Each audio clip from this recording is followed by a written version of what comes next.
श्री स्वामी समर्थ. जय जय स्वामी समर्थ. श्री स्वामी समर्थ. जय जय स्वामी समर्थ. अध्याय 10वा. श्री गणेशाय नमः. गाठी होते पूर्वपुण्य म्हणून पावलो नरजन्म, याचे सार्थकोत्तम करणी उचिता आपणा, ऐसा मनी करुणी विचार. आरंभिले स्वामी चरित्र ते शेवटासे नेणार. स्वामी समर्थ असती पै हायवेरी नाम ग्रामी, यजुर्वेदी गृहशास्त्रमी. बाळपणामे द्विजकोनी राहत होते आनंदे, संपत्ती आणि संतती अनुकूल सर्व तयाप्रती. सावकारी सरापी करीती जनी वागिती प्रतिष्ठित. 30 वर्षाचे वय झाले, संसारात उबगले. सद्गुरु सेवेचे दिवस आले, मती पालटली तयांची. जरी संसारी वर्तती तरी मनी नाही शांती. योग्य सद्गुरु आपणाप्रती कोठे आता भेटेल. पंचपक्वाने सुवर्ण ताटी भरोनी आपण आपडे येते. पाहुनी या स्वप्नी अशा गोष्टी उल्हासले मानस. तात्काळ केला निर्धार, सोडावे सर्व घरदार. मायापाश दृढतर विवेकशास्त्रे तोडावा. सोलापुरी कामामासी ऐसे सांगोनी सर्वत्रासी. निघाले सद्गुरु शोधासी, घरदार सोडिले. मुरगोड ग्राम प्रख्यात, तेथे आले फिरत फिरत. जेथे चिदंबर दीक्षित महापुरुष जन्मले. मुरगोडी मल्हार दीक्षित वेदशास्त्री पारंगत. धर्मकर्मी सदार्थ ईश्वर भक्त तैसाची. तरी तया नाही संतती, म्हणून या उद्विग्न चित्ती. मग शिव आराधना करीती कामना चित्ती धरोणी. 12 वर्षे अनुष्ठान केले शंकराचे पूजन. सदाशिव प्रसन्न होऊन वर देत दयासी. तुझी भक्ती पाहून संतुष्ट झाले माझे मन. मीच तुझा पुत्र होईन, भरवसा पूर्ण असावा. ऐकोनी वरासी आनंदले मानसी. वार्ता सांगता कांतेसी तेही चित्ती तोषली. 9 मास भरता पूर्ण कांता प्रसवले पुत्ररत्न. मल्हार दीक्षिते आनंदन संस्कार केले यथाविधी. चिदंबर नामाभिधान ठेविले तया लागून.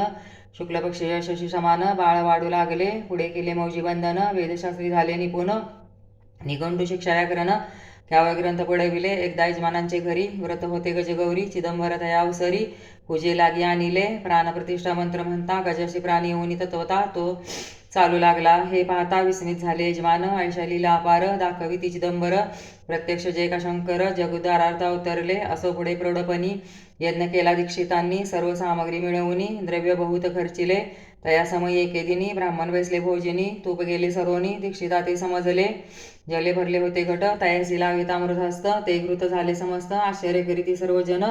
तेव्हा पुणे शहरा माझे पेशवे होते रावबाजी. एके समय ते सहजी दर्शना ते पातले. अन्यायाने राज्य करीत दुसऱ्यांचे द्रव्य हरित. यामुळे जन झाले त्रस्त दाद त्यांची लागेना. तयानी हे ऐकून मोरगोडी आले धावून. म्हणती दीक्षितासी सांगून दाद आपली लावावी. रावबाजीसी वृत्तांत कर्णोपकर्णी झाला श्रुत. म्हणती जे सांगतील दीक्षित ते अमान्य करवेना.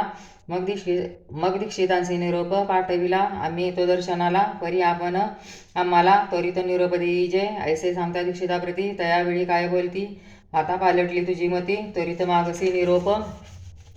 कोपला तुझवर ईश्वर जाईल राज्यलक्ष्मी सर्व. वचनी ठेव निर्धार निरोप तुझला दिलासे.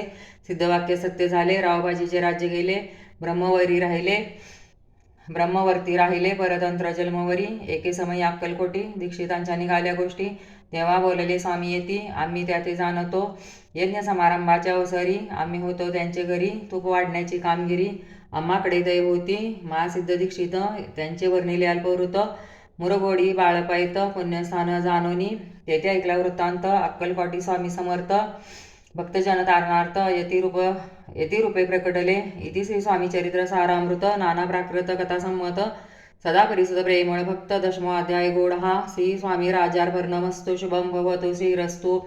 श्री स्वामी समर्थ. जय जय स्वामी समर्थ. अनंतकोटी ब्रह्मांड नायक राजाधिराज योगीराज परब्रह्म दत्पूर्ण दत्तावतार योगीराज श्री अक्कलकोट निवासी श्री स्वामी समर्थ महाराज की जय.